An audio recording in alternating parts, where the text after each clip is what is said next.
स्वाध्याय इयत्ता 9वी, विषय मराठी, पाठ 10वा. यंत्रांनी केलं बंड.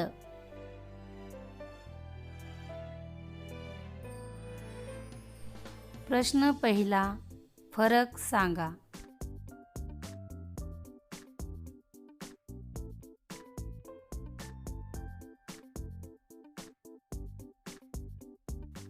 यंत्रांद्वारे केली जाणारी कामे. माणसांद्वारे केली जाणारी कामे. यंत्राद्वारे केली जाणारी कामे. 1. सांगितलेला मजकूर टाईप करणे. 2. फोनचा निरोप ध्वनिमुद्रित करणे. 3. पुस्तक छपाई करणे. 4. बँक व कार्यालयातील कामे करणे. माणसांद्वारे केली जाणारी कामे. 1. मुलांची देखभाल करणे. 2. स्वयंपाक करणे. 3. कपडे धुणे, भांडी घासणे. 4. वृद्ध माणसांची सेवा करणे.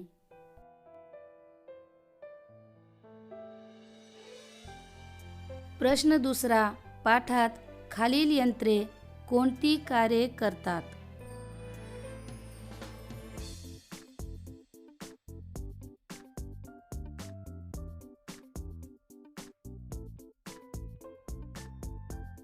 यंत्र कार्य. यंत्र रोबोफोन. कार्य फोन करणे व घेणे. यंत्र यंत्रमानव. कार्य कार्यालयीन कामे. यंत्र सह्याजी. कार्य कोणाच्याही सह्यांची हुबेहूब नक्कल करणे.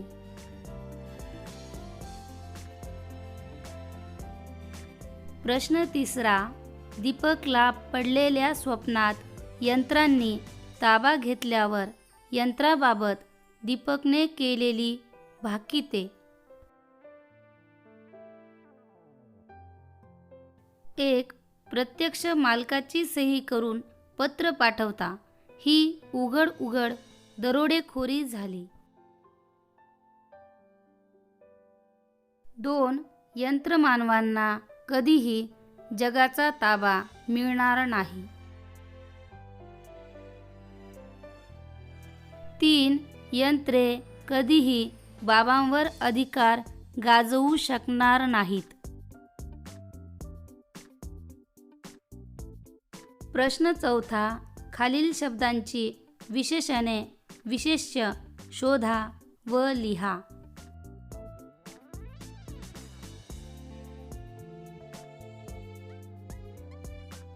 उद्गार.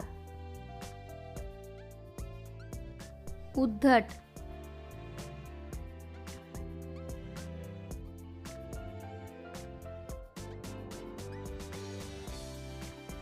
यंत्र. अमानुष. हुबेहूब.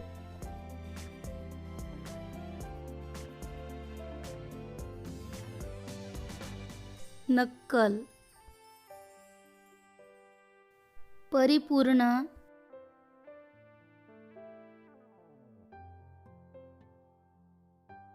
मनोव्यापार. प्रश्न 5वा, खालील वाक्प्रचार व त्यांचे अर्थ यांच्या जोड्या जुळवा. अ गट ब गट.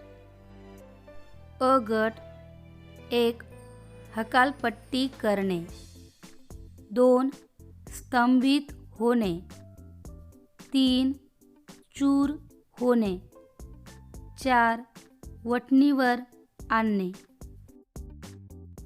ब गट. आश्चर्यचकित होणे. योग्य मार्गावर आणणे. ई. हाकलून देणे. ई. मग्न होणे. हकालपट्टी करणे, हाकलून देणे. स्तंभित होणे, आश्चर्यचकित होणे. चूर होणे, मग्न होणे. वटणीवर आणणे, योग्य मार्गावर आणणे.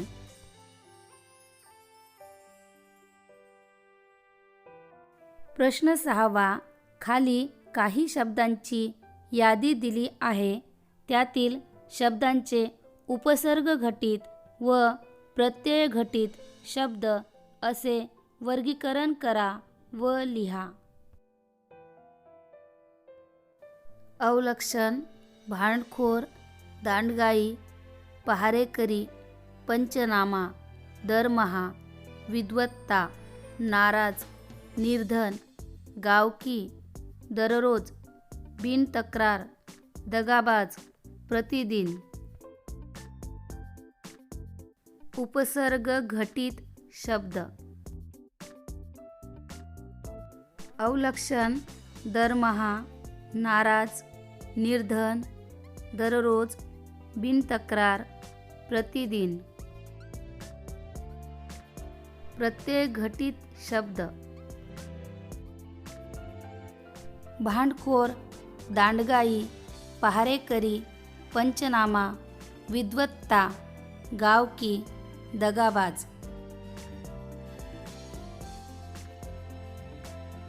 स्वमत. तुमच्या मते माणसाला यंत्र हा सर्वोत्तम पर्याय ठरू शकेल का? सोदाहरण स्पष्ट करा. माझ्या मते माणसाच्या जागी सर्वोत्तम पर्याय यंत्र कधीच ठरू शकणार नाहीत. निश्चितच यंत्र हे काही बाबतीत माणसांपेक्षा श्रेष्ठ आहेत, परंतु यंत्र माणसांची जागा कधीच घेऊ शकणार नाहीत. यंत्र अनेक कामं अचूक व अफाट वेगाने करतात. यंत्राचे गणिती कौशल्यही अफाट आहे. यंत्रामुळे आपण अनेक कामे कमी वेळात व कमी कष्टात करू शकतो. तिकिटे बुक करणे, बँकेचे व्यवहार करणे अशी विविध कामे माणूस यंत्राच्या साहाय्याने कोठूनही करू शकतो. अंतराळात, सागरतळी, खाणीच्या ठिकाणी जिथे जिथे माणूस स्वतः जाऊ शकत नाही, तिथे तिथे यंत्र जाऊन काम करतात. सांगितलेली, आदेश दिलेली सर्व कामे यंत्र उत्तम प्रकारे करू शकतात. पण एखाद्या विपरीत परिस्थितीत प्रसंगावधानाने मनुष्य ज्याप्रमाणे योग्य निर्णय घेऊ शकतो, त्याप्रमाणे यंत्र स्वतः निर्णय घेऊ शकत नाहीत. यंत्राने केलेल्या कार्यात यांत्रिकपणाच असतो. त्यात प्रेम, माया, आपुलकी, सौंदर्य दृष्टिकोन, मानवीयता असे कोणतेही भाव नसतात. या सर्व कारणांमुळे यंत्र हे केवळ यांत्रिक सांगकामे असल्यामुळे ते माणसाच्या जागी सर्वोत्तम पर्याय कधीच ठरू शकणार नाहीत.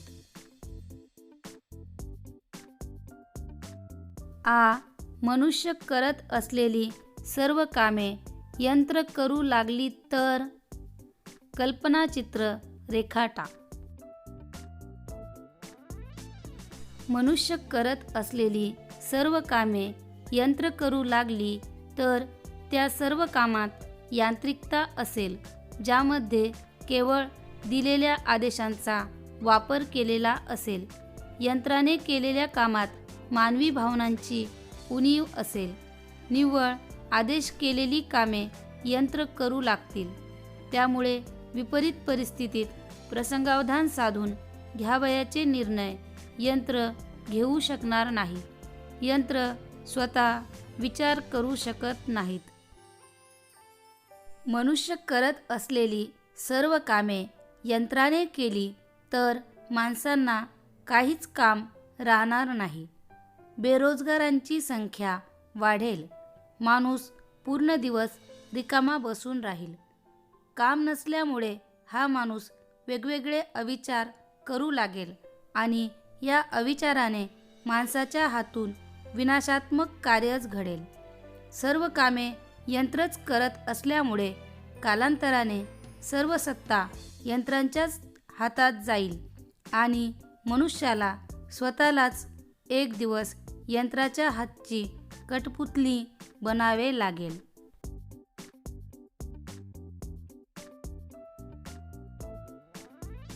भाषाभ्यास.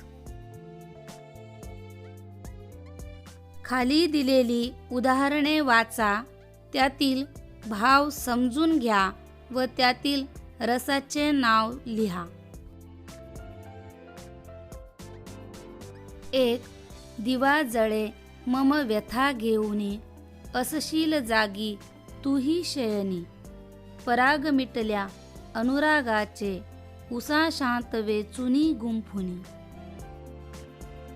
या ओळीमध्ये स्त्री पुरुषांना एकमेकांविषयी वाटणाऱ्या आकर्षणाचे, प्रेमाचे, भेटीची तळमळ, विरह, व्याकुळ मन यांचे वर्णन दिसते.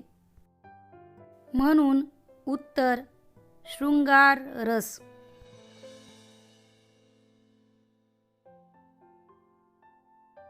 2. जोवरती हे जीर्ण झोपडे आपुले, दैवाने नाही पडले, तोवरती तू झोप घेत जा बाळा, काळजी पुढे देवाला. ज्या उदाहरणात शोक, दुःख, वियोग, दैन्य, क्लेशदायक घटना दिसून येतात ते उदाहरण म्हणजेच करुण रस. 3. लाडका बाळ एकुलता, फाशीची शिक्षा होता, कवटाळूनी त्याला माता, अति आक्रोशे रडते केविलवाणी, भेटेन 9 महिन्यांनी. या उदाहरणात पराक्रम, शौर्य, धाडस, लढाऊ वृत्ती दिसून येते म्हणून या उदाहरणात वीर रस आहे. 4. ही बोटे चघळत काय बसले, हे राम रे लाळही, शी शी तोंड अति अमंगळ असे, आधीच हे शेंबडे आणि काजळ ओघळे वरुनी हे, त्यातुनी ही हे रडे. या उदाहरणात किळस, तिरस्कार जागृत करणाऱ्या भावना दिसून येतात म्हणून या उदाहरणात बीभत्स रस आहे.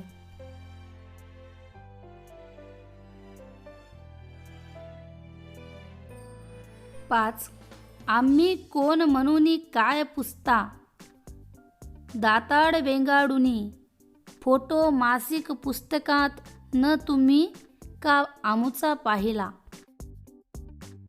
या उदाहरणात विसंगती, विडंबन, असंबद्ध घटना यासारखे भाव दिसून येतात म्हणून यात हास्यरस दिसून येतो.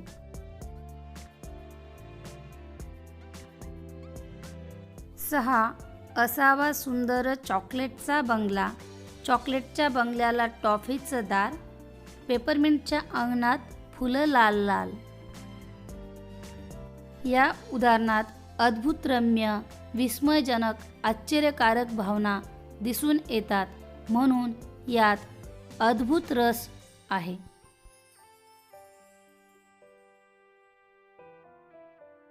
7. ओढ्यात भालू ओरडती, वाऱ्यात भुते बडबडती, डोहात सावल्या पडती. या उदाहरणात भीतीदायक वर्णन, मृत्यू, भूतप्रेत यासंबंधी भावना दिसून येतात म्हणून यामध्ये भयानक रस दिसून येतो. 8.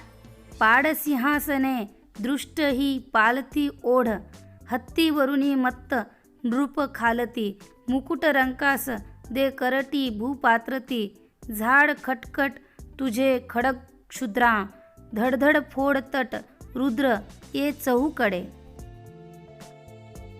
या उदाहरणात क्रोधाची तीव्र भावना निसर्गाचे प्रलयकारी रूप दिसून येते, म्हणून यामध्ये रौद्र रस दिसून येतो.